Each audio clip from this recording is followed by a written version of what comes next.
And here we are. Goodbye 2021, hello 2022.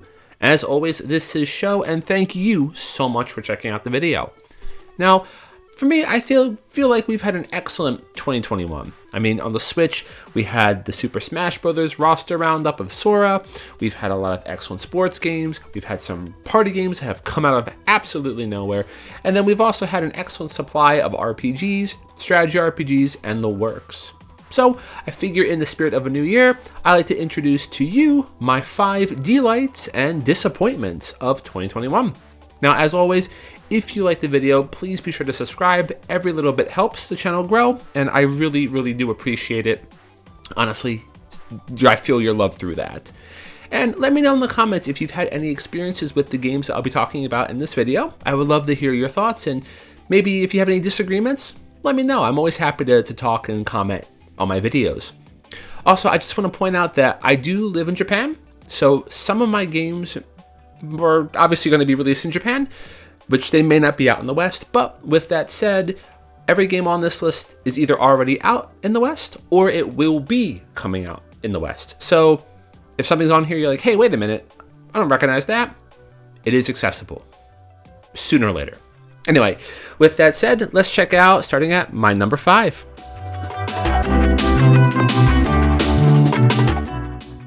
So, coming in at my number 5 delight, we have Blue Reflection Second Light.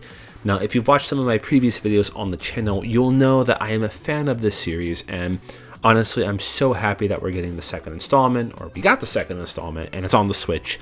Here's hoping for the first one to get a re-release. Now, Blue Reflection Second Light, if you don't know, is an excellent JRPG by Gust and Koei Tecmo, the same people that handled the Atelier series. And it's a excellent slice-of-life meets Eldritch horror magical girl RPG that is just overall beautiful. It has excellent visuals despite performance issues on the Switch, and fantastic audio direction with some really beautiful tracks that just really hit you on an emotional level. Gameplay-wise, it is an excellent, innovative, turn-based JRPG with a lot of cool mechanics and an excellent aesthetic to back it up. If you haven't already, I do have a TAC review of this game, so feel free to check it out if you're on the fence, but this is definitely my number 5. Now, on the opposite side, let's talk about my number 5 disappointment, and that's going to be King's Bounty 2. Now, I literally just posted a video on this a few weeks back, a TAC review, and I still stand by everything in there, but the big disappointment for me is not the fact that I like this game. I really like this game. It's a fantastic strategy game that has a lot of excellent mechanics put into it. The problem that I have is just the ideal system and how much it really restricts your freedom and how much you can't really enjoy the full scope of the story. As you know, as you complete quests in the game, you'll receive points depending on one of 4 ideals. Eventually, if you receive too many points in one section, it will actually basically prevent you from doing the opposite action. So if you do too much order, you'll actually just be prevented completely from doing anarchy. For those of you who actually started with Elsa, you should know this because from the get-go, she is automatically in the order side and will not do any of the anarchy choices. So I feel like this really sort of takes away from the full concept, which is, again, like getting all these different types of units together and having them work in synergy, and it just... Maybe it requires more strategy depending on how you want to go, but there's just a lot of detriments into being locked into a single or maybe like 1 or 2 ideal routes. So for me, I would like to have this expanded more.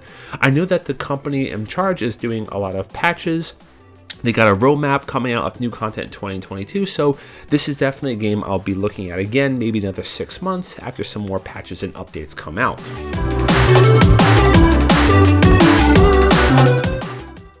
So when looking at my number 4 delight, we're going to be looking at Super Robot Wars 30. Now I know this is a physical in Japan, it's basically a Japan exclusive so to speak, but it is a fantastic game.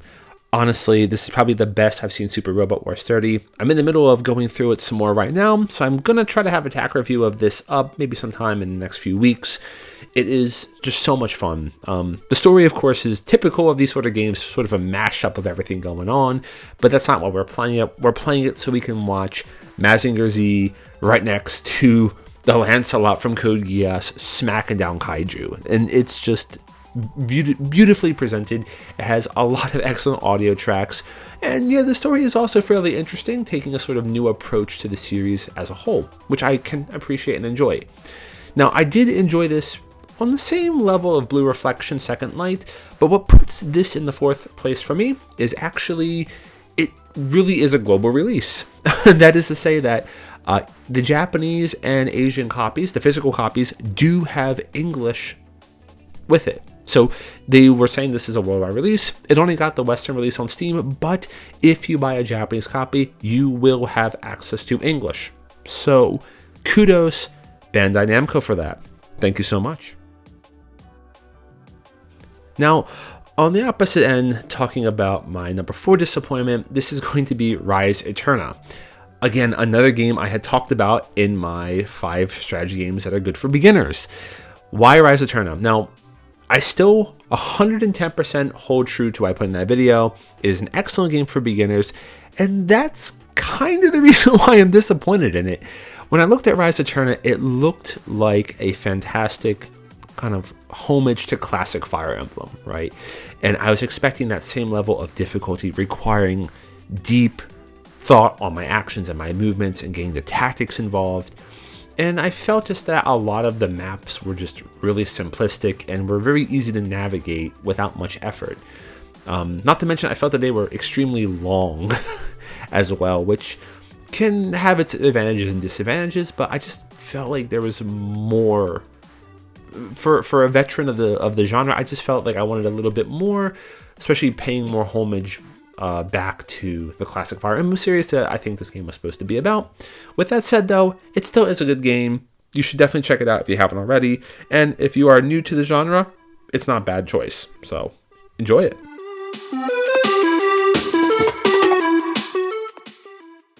So for my number 3 delight, and please don't kill me too hard for this, but it's going to be Shin Megami Tensei 5. Now, this is definitely one of, if not the best JRPG on the Switch. I said it in my attack review that I released for this game.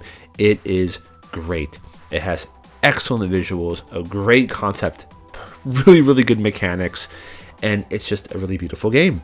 It's a great game. It just really is. With that said, I do feel like there are some points that could be massively improved upon. Specifically, I know the visuals were something that I kind of criticized a lot in terms of the blur. They've definitely changed the lighting and the blur options, which is fantastic. So thank you for that. Appreciate that, Atlas.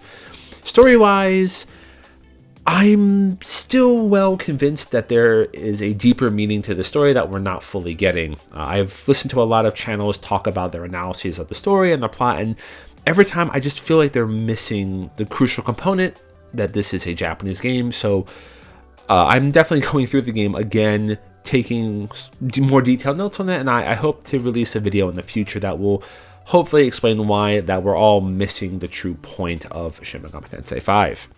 Otherwise, it is a fantastic JRPG. Again, one of the best on the Switch. If you haven't played this game, you really should check it out. Now, let's talk about my number 3 disappointment, and this is going to be Fallen Legion Revenants. Now, this is a game that is the sequel to the Fallen Legion Rise to Glory, which came out on the Vita a while back and got a Switch port later on. There we go. Now, Revenants was supposed to improve on a lot of the issues that the first set of games had, specifically certain things with the gameplay and the mechanics.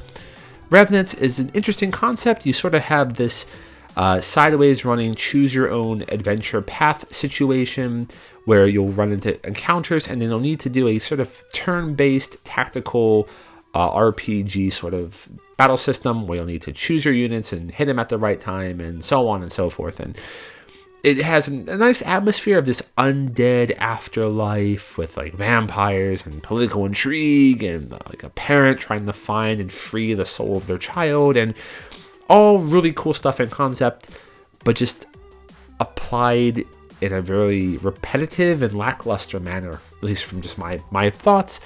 Again, it had me hooked for the first, I would say, 10 hours, but then after that 10-hour mark, I started to feel like it was just too repetitive, and I just really couldn't get into it much. So if you've actually played this game, let me know in the comments your thoughts on this. Maybe I'm missing the point. Maybe I should go back and revisit it, but I haven't really heard many other people talk about it. So please, if you have experience with the game, let me know your thoughts. I would love to talk about it with you more.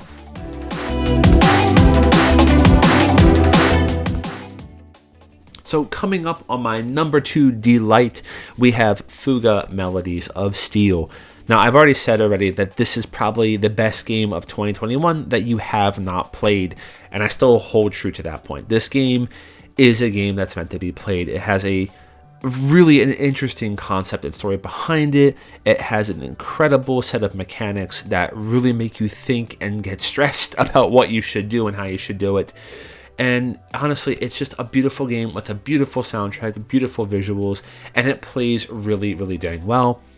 Maybe it has a bit of a high-ish price tag, but honestly, considering that this is the passion project of CyberConnect 2, the same guys that gave us the Dot Hack, honestly, I think it's your money well spent.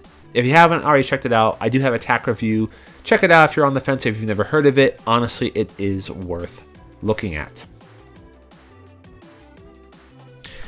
Now, for my number 2 disappointment is going to be Astria Ascending. Now, so this is where we start getting into the things perhaps I don't really recommend people playing too much. Astria Ascending just sort of came out of nowhere from these legendary producers and makers of previous Final Fantasies and RPGs that we love. It has a beautiful art style. It's got this interesting concept of a storyline. The problem is just it is a buggy mess. I was going to do a TAC review of this almost a few months ago, and I just decided I couldn't play this game anywhere past 3 hours without getting frustrated at the bugginess of it. This game has almost everything I'd want in a strategy RPG or a JRPG of any kind. You got interesting characters, you have an interesting concept story, interesting battle mechanics, and you have a full-blown encyclopedia with achievement systems, and I just love every part of it. The problem is that it is a buggy mess. Achievements just pop out of nowhere for doing nothing. I gotta kill this boss, even though I'm just walking down a corridor. I was having issues with just some of my attacks not really working or connecting. I was having issues with things in my lore log and my journals not unlocking when I got new items. It was just frustrating to see, as I'm a big lore collector, I wasn't seeing any of it work. And I know they've put a few patches out, but they still haven't fixed some of the bugs in the game. And I honestly don't know if this is going to get any more support. I mean, if you're interested, you might want to check it out, but this is one that I'd have a little bit of a hard time suggesting to people, especially if they want to have something that's stable to play.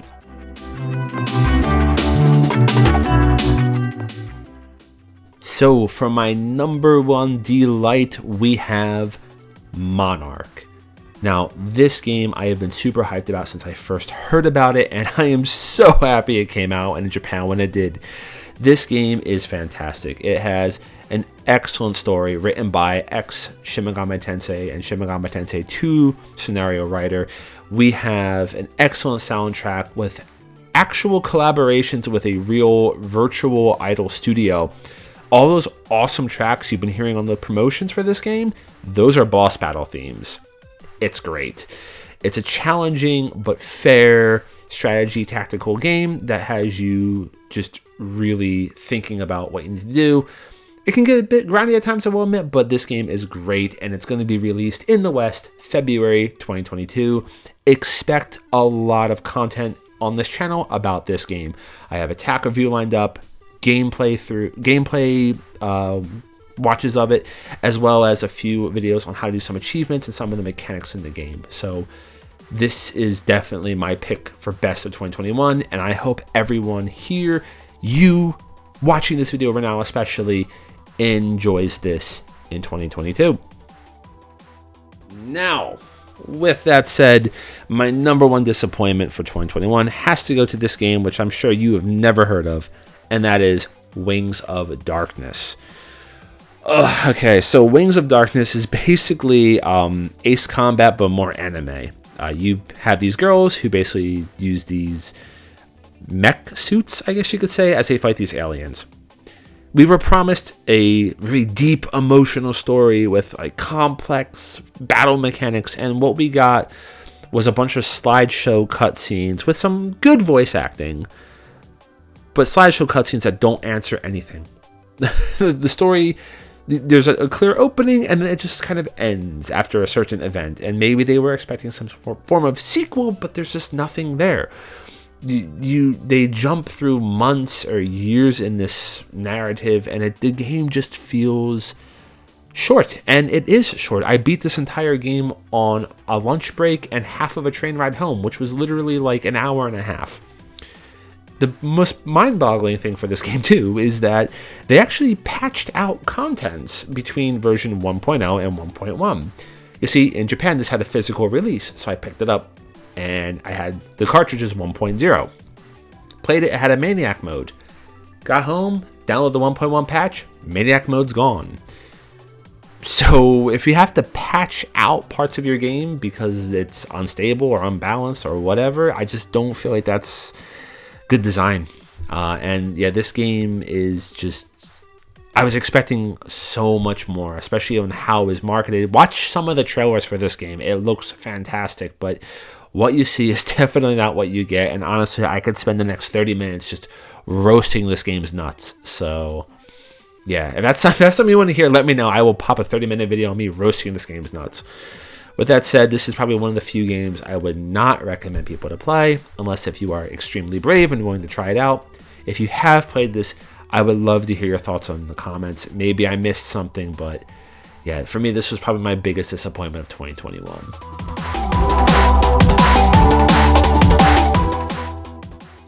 And there we go.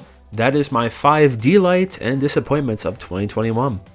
Now, as always, if you like the content, please be sure to subscribe to the channel, like the video, and leave me some comments. I would love to hear if you have played any of these games and your experiences with them, especially the ones in my disappointments category. I would love to hear if you talked about Wings of Darkness or Revenants especially, because I think those are 2 games that not many people talked about. So if you played it, do let me know.